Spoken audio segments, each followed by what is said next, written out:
Good morning, Dan and Amy.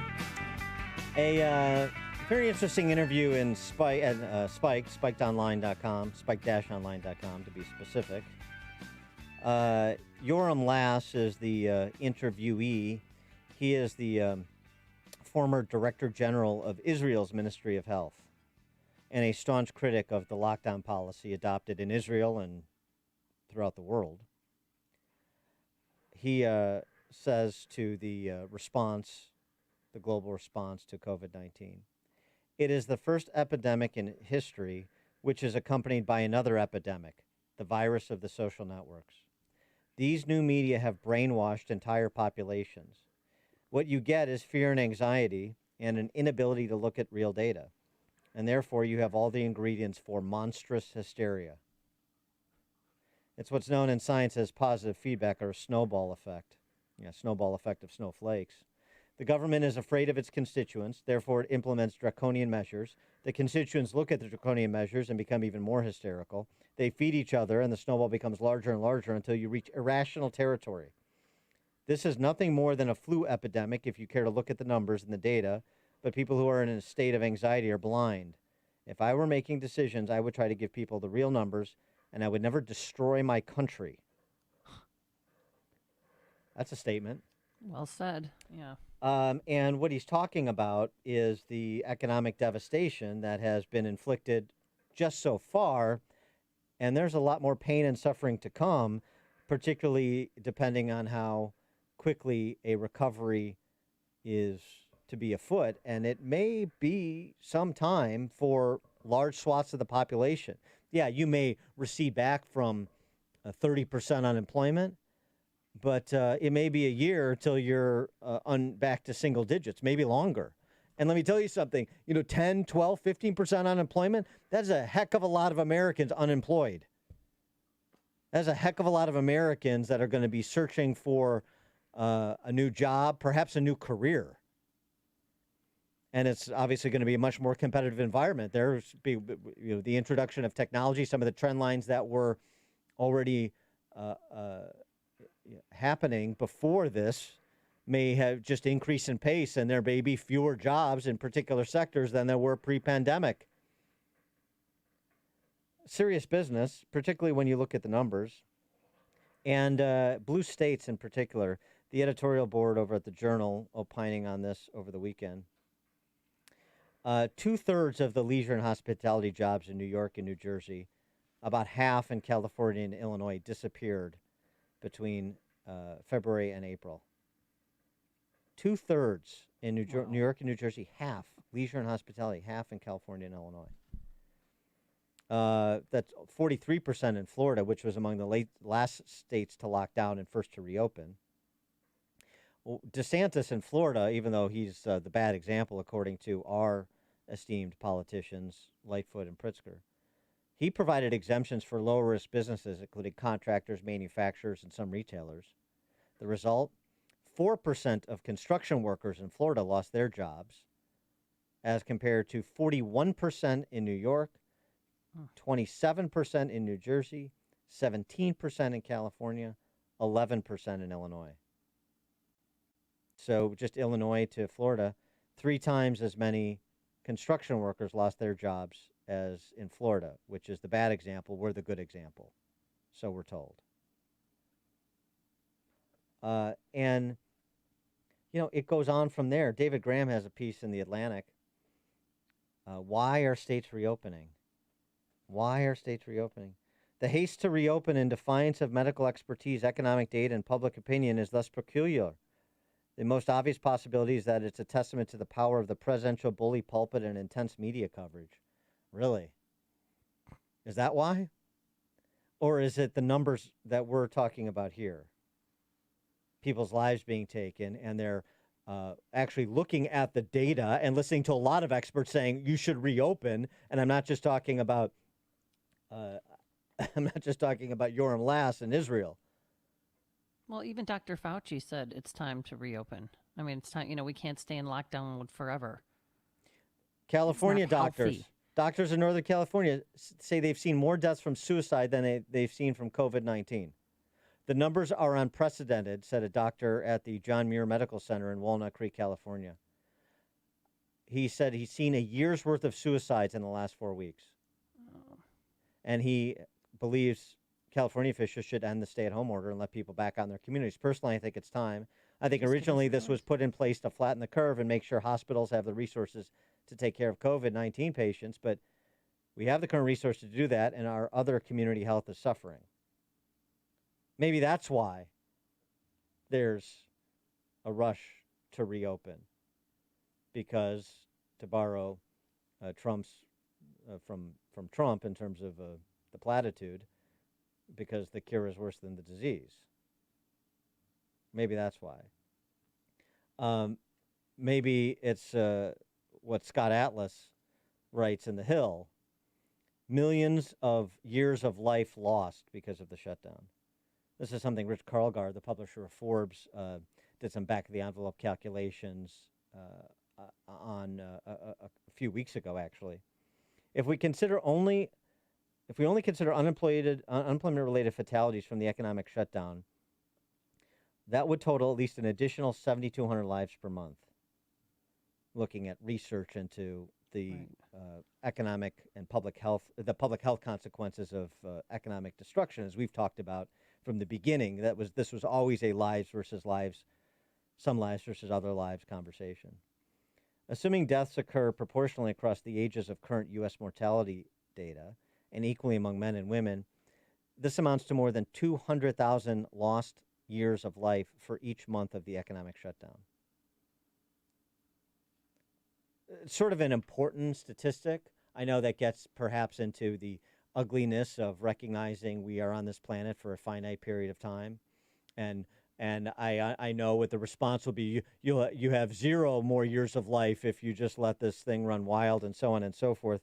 Well, this is why from the outset we've talked about balance, and we've talked about an honest conversation based on believable calculations or reasonable projections about most likely outcomes, so we could make a thoughtful public policy decision rather than the rush to incite anxiety and fear and then enact policies that are rooted in anxiety and fear.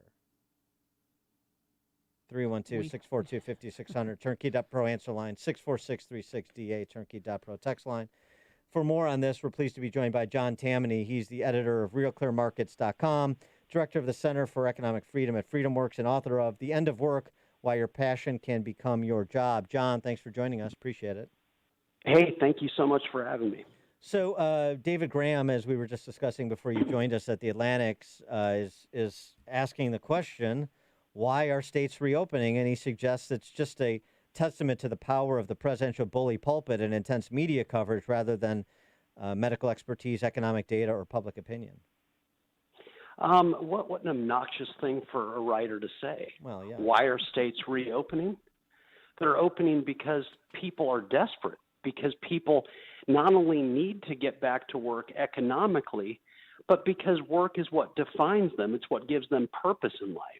And they've had that taken from them by the experts who claim that if we did not listen to them, that we were going to die, that they needed to lead us by the hand and tell us what to do, because otherwise we were headed for certain illness and potentially death. And so people are wise to that. They look around and they recognize that this wasn't going to be the case. And even if it was, we kind of know we've evolved as a species to protect ourselves from doing things that might kill us or hurt us. And so they're saying, wait a second, we're smart enough to get back to it. We don't need the experts leading us. We can do this on our own. And so I hope that elected officials are responding to an electorate that says what's happened is nothing short of a crime scene, and we're ready to get back to normal living. Well, and then it's so frustrating, too, when you have stubborn, ignorant politicians like we do. Mayor Lightfoot, she has locked us down to such draconian measures, and I don't know what else to do besides move, really, at this point in time. I'm so frustrated with her, and I don't think she'll ever open up schools. And if there's one little outbreak, she said on Friday that she's going to take us all back to phase 2. Well, it's so interesting what you say, and people are talking about. They've always said that the 2016 elections were some kind of revolt from the American voter. I've always taken it as they just didn't like Hillary Clinton. But my sense is, if you want to see a revolt, wait what's going to happen this time, because look at what both parties did. They so little trusted the ability of those who vote for them to have a clue about how to get through things. To how to protect themselves from a virus, that they basically said, we're going to institute mass unemployment, mass bankruptcy, mass desperation to save you from yourselves. And so I hope there's lots of what you're describing, of people moving, of people saying no more, that, my goodness, could we have been more stupid? Could the elected class have made a bigger blunder than this one? That they think so little of us that they don't even trust us to maybe do the things necessary to protect ourselves, at least in the early days, against a virus, so that we can go on living. I mean, it's a tragedy what's taken place. I think there are a lot of assumptions that people make too that are myopic in their policy view.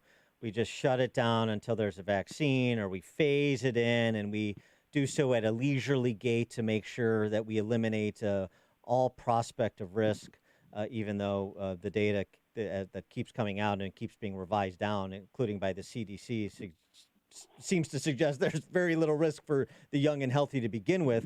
So perhaps the policy choice that was initiated back in March and April was the wrong one. But the assumptions.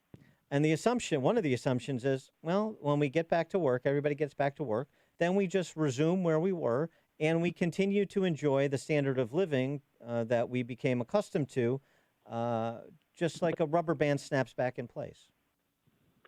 It's interesting. I am of the view, despite how frustrated and sad and angry I am at the political class, I do think that the economic snapback is going to be pretty impressive. And here's why. Let's be clear. Politicians, let's not pretend like this is the first time politicians have blundered in enormous fashion. This is what they've always done. They've always gotten us into wars where too many people died, that they're just incredibly irresponsible people. And it's really more than that. Whenever you suddenly centralize power and decision-making and take it away from the markets, these things are going to happen. And so what's fascinating about this time is, yes, this was just a monumental blunder. But can we be honest? Unlike the wars that they periodically get us into, no one died. As in let me be clear, young people, the future of the economy, the drivers of progress didn't die this time. They didn't send them somewhere to get killed. People snapped back as they naturally would when politicians are forced into contraction, so they saved a lot. And so you're going to combine lots of capital formation with a very healthy workforce that is ready to get back to it. And so this is not me excusing the political class, but my sense is it's going to be a very impressive economic rebound. Well, quick. I just say this, this as a teaching moment, which is the standard of life that we enjoy in America is based on production. Is based on commerce in the private sector. It's not based on the government transferring you somebody else's money, $2,000 or $4,000 at a time. And I say that because this is a real debate that's ongoing in terms of, continuing to extend benefits that pay people more to stay at home than to work, plus another round of stimulus payments, plus all sorts of, first in line government funding for states and localities that's being argued. And so it's a reminder that this, to my point, the standard of living that you enjoy is only the result of the market economy. It is not the result of the politicians that are dominating the conversation. Oh, absolutely. You're so right. And we think so much alike. That's actually tomorrow's column. It asks the question, what if this virus had hit the U.S. in the year 2020? Would all these people getting on social media and saying, stay at home and stay safe, don't go outside. Do you think they could have done that in 2020 or in the year 2000? How would you have? But you see, Webvan was going bankrupt because it couldn't figure out a way to get groceries to people. All these fresh, organic things that people want. Well, that Webvan didn't work out. The business model didn't work. Postmates and Grubhub and Uber Eats. Sorry, internet speeds weren't fast enough back then for that. And then all these pajama warriors talking about how it's just so wrong if people are outside, people interacting with others, they might kill each other. Sorry, internet speeds didn't make for a very comfortable working at home back in the day. And let's be clear, Netflix was still trying to sell itself to Blockbuster because you see, the federal government as late as 2005 said Blockbuster couldn't merge with Hollywood Entertainment because it would be too powerful. You see, people used to go get their entertainment by driving to a video store to get their work. And so, exactly to your point, these brilliant economic producers, these intrepid entrepreneurial types that transformed living conditions, only made it possible for the elite in this country to say, well, it's really only an inconvenience for us to be at home for several weeks. Who cares about the people at the bottom who've got nothing now, many of them who have no safety net? So yeah, we think people are a lethal menace to each other, so let's stay at home. Why can they stay at home? Exactly because of the production and innovation that you describe and that they routinely talk badly against. They say, oh, inequality is so bad, we've got to rein it in. If not for the inequality, they could never have sat at home and preened and talked about how amazing they are and talked about their virtue and everything for staying at home. There would have been no way to project it in 2000. Guess what? In 2000, Mark Zuckerberg was in high school. Facebook didn't exist, so you couldn't talk about how amazing you were staying at home. Just on that score, the mask culture may be with us for some time, at least if the experts have their way. What's your view on the mask culture? I think that the mask culture is another one of these things that we're going to look back on, and historians will look back on and say, did they lose their minds? I mean, can you imagine John Wayne wearing a mask? Can you imagine John Wayne going into a grocery store and having some virtuous person say, oh, stay 6 feet away from me? I mean, really, what a decadent society we've become, and I am the ultimate optimist about the United States. I think we come back from these lapses of reason. But really, what a mask is going to somehow protect you from life, and why would you want it to? I mean, when you look, I think back to childhood. It used to be that if someone got chicken pox, you kind of wanted to get everyone in the house around that person with chicken pox. People understood innately herd immunity going way back. Why would you want to avoid this? Why would you want to delay? Historically, we wanted to front load this stuff so that we could get on with things. He is John Tamny, editor of RealClearMarket's.com, director of the Center for Economic Freedom at FreedomWorks, and author of The End of Work, Why Your Passion Can Become Your Job. John, thanks as always for joining us. Appreciate it. Thank you so much for having me. I appreciate it. Thank you. And he joined us on our turnkey.pro answer line. The stories you need to know to start your day. This is Chicago's Morning Answer on AM 560. The Answer. The Lou Dobbs Financial Report is brought to you by Signature Bank, helping local businesses succeed. Visit signaturebank.bank for your commercial banking needs. I'm Keith Peters in for Lou Dobbs, who returns this afternoon. Back to work on Wall Street. New home sales released today. Nevada governor may reopen Las Vegas casino.